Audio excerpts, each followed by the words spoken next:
than getting into ideas of proofs of certain results, let me start today's lecture by discussing a fairly simple collection of more spot functions with some local computation so that some of you can get some idea of what these functions look like. And hopefully that will motivate the first theorem that I'm going to take. And then we're going to go a little bit more into geometry by looking at Riemannian manifolds. We have already seen what Riemannian manifolds are. If you haven't, I'll try to give a quick description, but I cannot introduce Riemannian manifolds in a talk where I'm using it as a setup. But we'll see some more examples there, and that will hopefully motivate the second theorem regarding different square functions of submanifolds.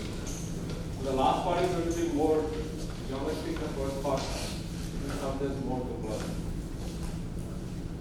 And there will be a connection to Reeves theorem, the classical Reeves theorem that you take, that if you have a compact manifold without boundary and there is a Morse function with exactly two non-different points, then that manifold is topologically SS, or homomorphic to SS, but it need not be diffeomorphic.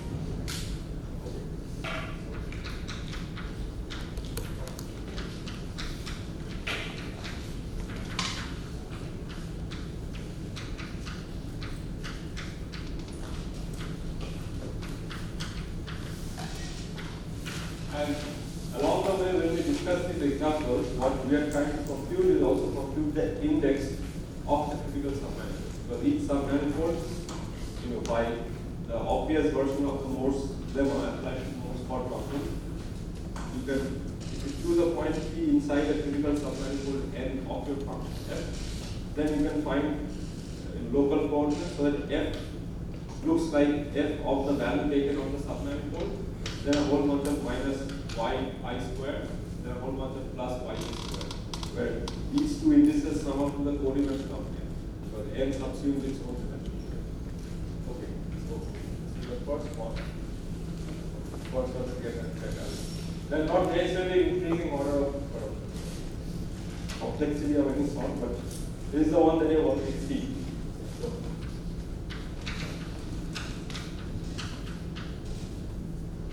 h squared. So typically, if I don't mention anything, h is supposed to be the standard notation for the appropriate height function. This is the height function. And what does this function do? This function is simply set to z squared, right? Because it was z earlier, now it's z squared. And this is a fairly simple function. It's this because we're relying on the unit sphere. Okay? So now here we have seen that the critical set was actually three components: the north pole, the south pole, and the equator. Right? So CR square was, I call it S0, but remember S0 is the unit zero sphere. In our case, this is just the north pole unit, the south pole. So technically, this is two components. This one and this is the equator S1. So Z is equal to 0, so x squared plus y squared is 1. And what we are interested in is calculating the index of this function at here, and also show that this is actually Morse spot. So to show that this is Morse spot, what we have to do is to write this function along the neighborhood of the equator and show that in the normal direction, if you take the Hessian of this, it should be, it's a 1 cross 1 matrix, that should be a non-zero entry. And the sign of that will determine the index.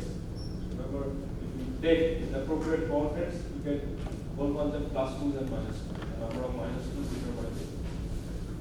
And you can in fact guess what the index ought to be, because remember in this picture, the spheres are essentially looks like the rotated version of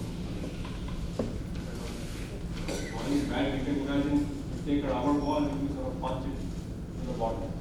So, these are actually sticking to each other and drawing it properly. So this is the S1. It's like you have a, you take any one of these beanie or caps, it sort of has two sheets stuck together, right? And put down. This is S1, and you see that there are no flow lines going down from S1.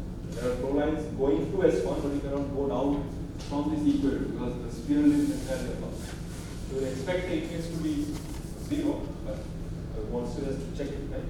So So let's take this parameterization around the equator, and I'm going to look at cosine t.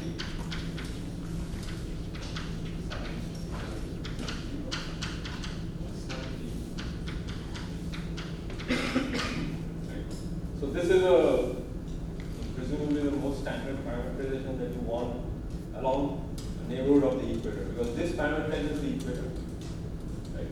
X, y, z. And this parameterizes one of the poles. Here is North Pole, and then you're simply, so what is this picture? It's the equator, and you're simply choosing pole. Right? So a typical point here is of the form cosine theta, sine theta, 0, and you're simply looking at the grids. One of these has longitudes determined by t. So I'm just choosing a small portion. So if I say theta belongs to theta 0 plus minus epsilon, it's this, and t goes from minus epsilon to epsilon, that's this one. Okay, so you have a parameterization of a band around the equator, and now what you want to do, you want to look at this function. This is your coordinate system in S2, but this secretly comes from two local parameters t and t. Whenever you're computing, you need local coordinates. You cannot assume it's a function of three variables. So now where should this go under x squared? So there's only one z component, right? This goes to sine squared t, correct? Remember, what is the normal parameter here? So the theta is parameterized in this, right? So this is the theta parameter. This is your normal parameter. So as you move in theta fixing t, you do at t equal to 0 obviously, and if you start moving in t, you're actually moving up and down in the fixed. So what's our goal? Our goal is to essentially show that look at this function as a function of t, differentiate it twice, see what it is at t equal to 0. So I need to differentiate twice. If I differentiate twice, well, I get 2 sine t cosine t, so that's d by dt of sine 2. So if I differentiate it once, I get this, and this is what's this going to be sine at t equal to 0. So which means the index, so it is non-linear and the index is 0, and which reconciles with this picture that there is nothing going down from the equator, everything is above the equator. So this is a non-negative one. The equator is at the global minimum. Okay, so this particular tells you, this tells you that the index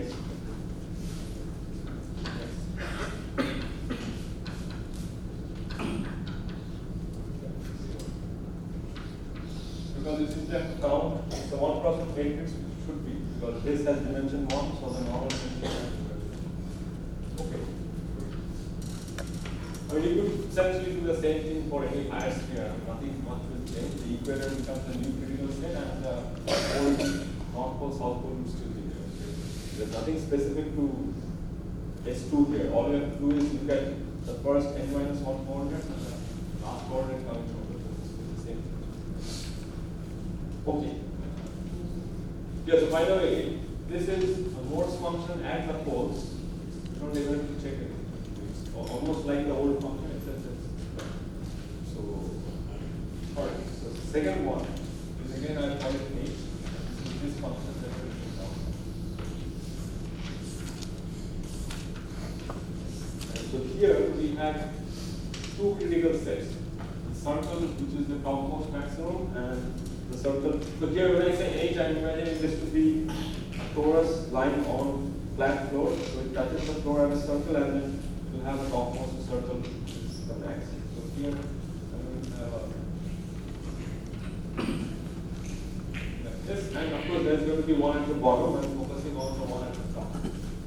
So this here, is two circles, right? So there will be this one plus.